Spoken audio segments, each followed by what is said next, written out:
Price. A little history about me. I was born and raised in Iowa, a town of about 2,000 people. Moved to Coeur d'Alene in 1990, and I still live in the same house. Thank God, I still live in the same house I bought in 1999. So, I don't know how many of you get little postcards in the mail that says, "Hey, we'd like to buy your house." Well, that's great. You've got a good offer for me, but where am I going to live if I sell you my house? Because I can tell you right now that I wouldn't be able to afford to buy a house in Coeur d'Alene right now. So, piggyback off of Joe. The reason why I'm running is because there are plenty of people that I have talked to that don't feel they're represented on the city council in Coeur d'Alene. The city council thinks about the people moving in and doesn't think about the people who live in Coeur d'Alene already. We have to get back to the basics of the city. Traffic, streets, parking. That's what the city is supposed to do for us. They're supposed to be focused on city services, not on just driving this agenda.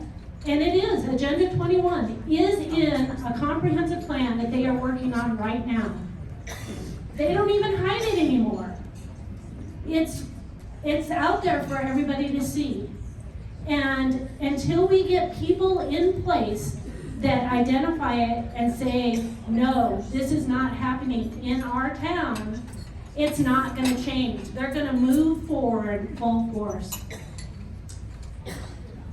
Everybody's heard about the new urban renewal district around Kootenai. So they're doing traffic studies right now. Currently, and they did this traffic study during COVID, there are 9 intersections that are near or at failing. 9 intersections right now we deal with, and that's just around Kootenai. What is our city doing about it? They're not even talking about it. Like Joe said, they just approved another increase in density, and the response was, well, it's only going to add 2 trips. Okay, you add 2 trips there, you add 2 trips on the next one. Next thing you know, you've got 100 trips, because all we do is just say yes. We approve these zone changes and don't ask the right questions. We need to ask for traffic studies for every zone change, because they say, oh, the streets can handle it. Well, what does that mean? And who is asking that question? Nobody's asking that question. They just say, okay. The builder just has to say it's affordable housing or workforce housing. And our city council just says, okay, you got it. But there is no accountability for that. And there's no one asking. When you say the streets can handle this, does that mean that the pavement can actually handle people driving on it? Or does that mean that we are going to have to wait an extra 5 minutes at that traffic light? Well, we all live here and know what that means. We're going to have to wait an extra 5 minutes at that traffic light. And until you have people like Joe, Roger, Casey, and I in there, it's not going to stop. You have to put people in there that have backbones that are going to say, enough is enough. Let's keep moving the way it is. And that's what I intend on doing once I'm elected. But it takes you guys to get us elected. November 2nd is the election.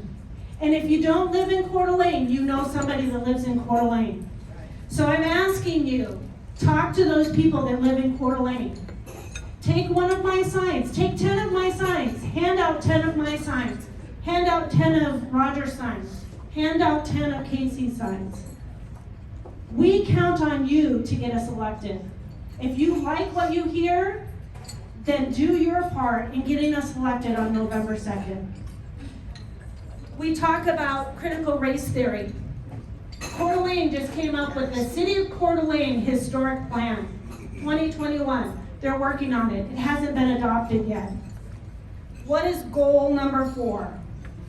promote inclusive and equitable storytelling to strengthen the community's understanding and investment in historic preservation. This is your current council.